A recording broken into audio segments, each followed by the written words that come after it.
Hello everyone, so here we are again in Malta. This is the second to last day for us, so we go home tomorrow, and we decided that we'd get tickets to go on one of these open top buses that you can, what do they call it, hop on, hop off, isn't it? Yeah, around the island one, but you can hop on and hop off at various different stops.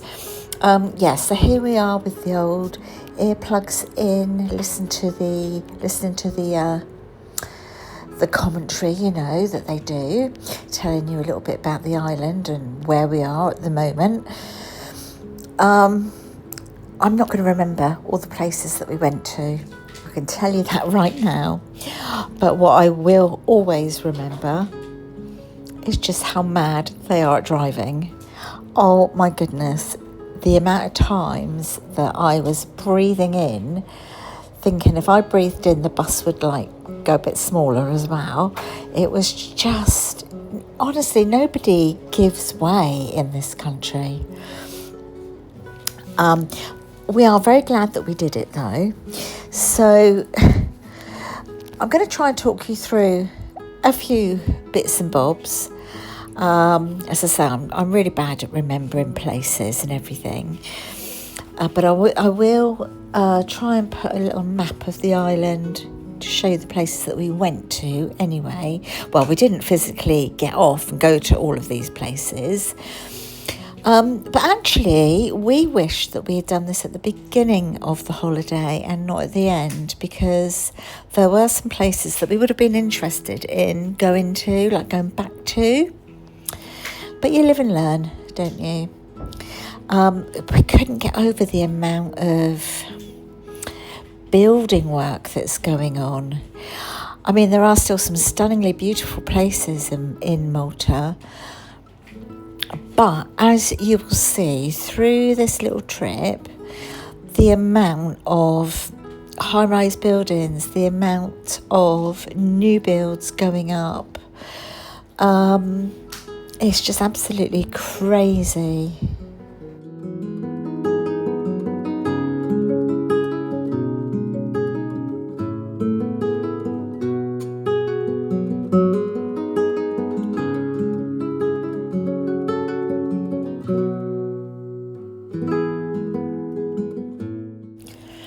In case you're wondering, we paid €50 for the two of us to do this trip, and I think it is worth it, because you literally are, if you do the whole tour, and especially if you get off and you get on, it literally is a whole day.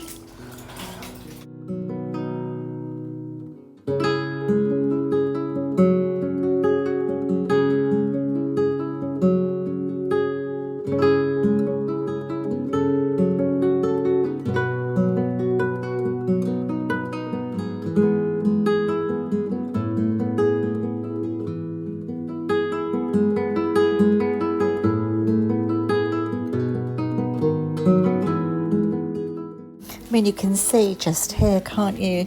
Like, the roads are still small, and then there's all these vehicles just trying to get through these little tiny gaps, with nobody giving way.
Would you want to drive up there?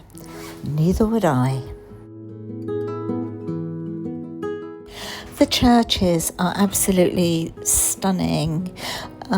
Several years ago we went over to Gozo, which is one of the islands like just off of Malta, and they have like, I don't know how, like 13 or 14 like cathedral style type of churches, and Malta has lots of churches as well, and they are absolutely beautiful.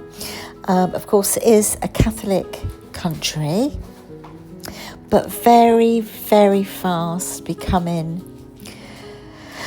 a party country, I would say. For example, it is absolutely full of young people, which is lovely. It's lovely to see, and it's lovely for them. There are a lot of language schools here, so there are a lot of sort of foreign students from around the world that come here as well, so that might be another reason why there are so many youngsters. But the price of alcohol is so cheap compared to what we pay in the UK. I don't mean going into a shop and buying it, because I don't know about that, but like if you're at the bar, it is so cheap to buy your drink here and so cheap to eat out, and so you add the drink and add the food and it equals party time, doesn't it?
So we got off the bus in Valletta, and look at this fountain. Do you know what? It was lovely to just stand there because it was so hot, about 32 today, and just stood by that fountain. It kind of just splashed you. It was gorgeous.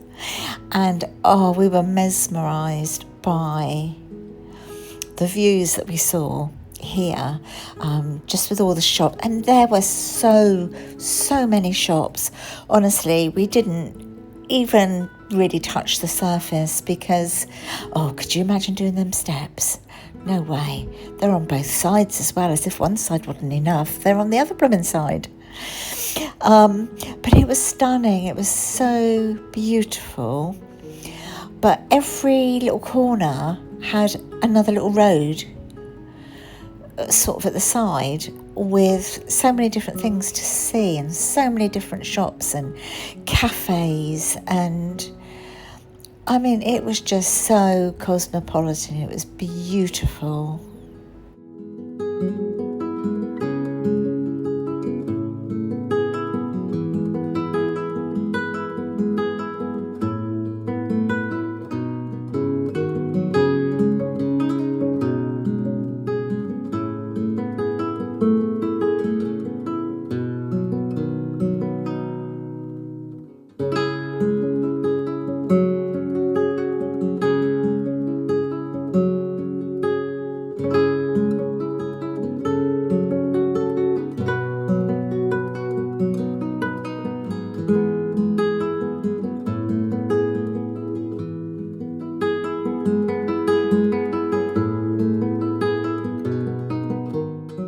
So we had a little look around this, these stores, like a little market type thing.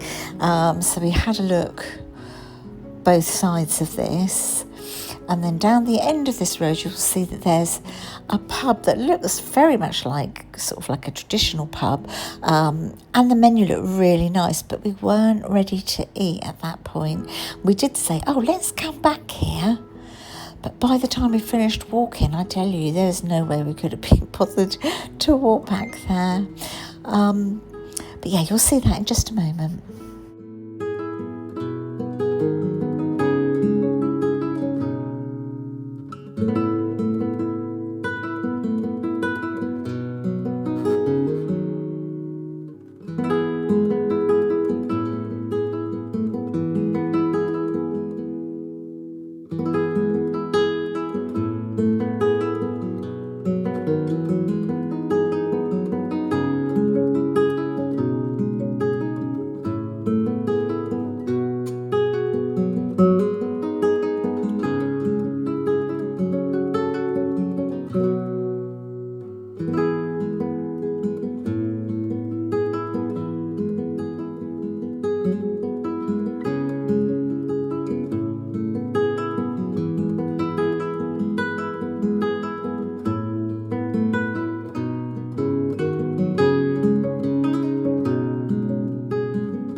And here she is. So this is the lovely restaurant and pub, and it does look lovely.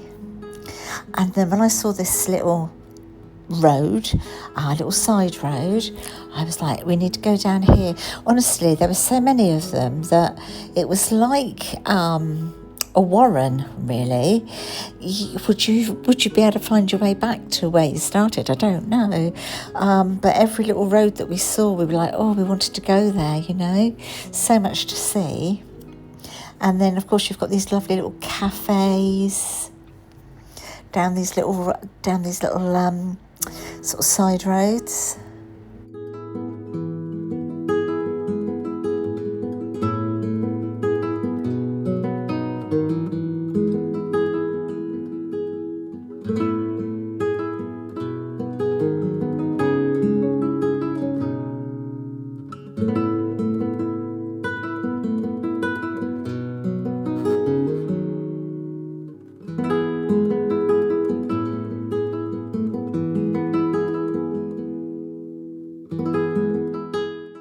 I particularly really fell in love with this one. I just thought the washing line going across, it was just everything. It was so beautiful. And it all reminded me very much, when you look up at the balconies, it was very like Romeo and Juliet or something. But look, how stunning is that? It's gorgeous.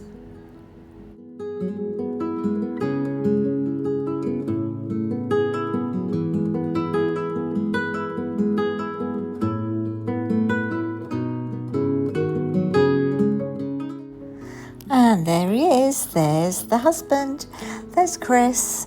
So we stopped to have coffee and cake. Well, there's me looking away with the fairies. We had coffee and this lotus cake. I wasn't really that keen on it, to be fair, so I shared it with all the pigeons. This was my favourite, Stompy. Look at his little leg. He's got like a little club foot, so I called him Stompy. He was lovely. I made sure he had the most. And then it was time to hop on the bus because we were absolutely knackered, and we intended going to the craft village, but honestly we couldn't. I mean, the brain was willing, but the body really was not. It was so hot. We were so thirsty. On the bus, though, the driver was absolutely brilliant as well. Apart from the fact that you had like the running commentary thing in the earphones, sort of when he stopped, he was asking, do we need toilet breaks? Do we want cold water? You know, he was really, really nice. And as you can see, it's a different bus coming back because this one's blue and the one that we went out on was red, and the blue bus was the best one.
So we did learn a lot about the history, etc. It's a fascinating country. Really pretty as well. I just feel that it's changing a lot. I mean, there are still a lot of areas in Malta that are very traditional and almost barren looking, although they're not, but they do look it. But it's changing. It really is changing, as I've already said. Is that progress? I don't know.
And now we're back at our hotel, and the first thing we did was pop in to the bar. It was happy hour with the cocktails, of course it was. So, what do you do when it's happy hour? Yeah, you have a happy hour, don't you? And then back to the room to relax. I hope you've enjoyed the trip with us.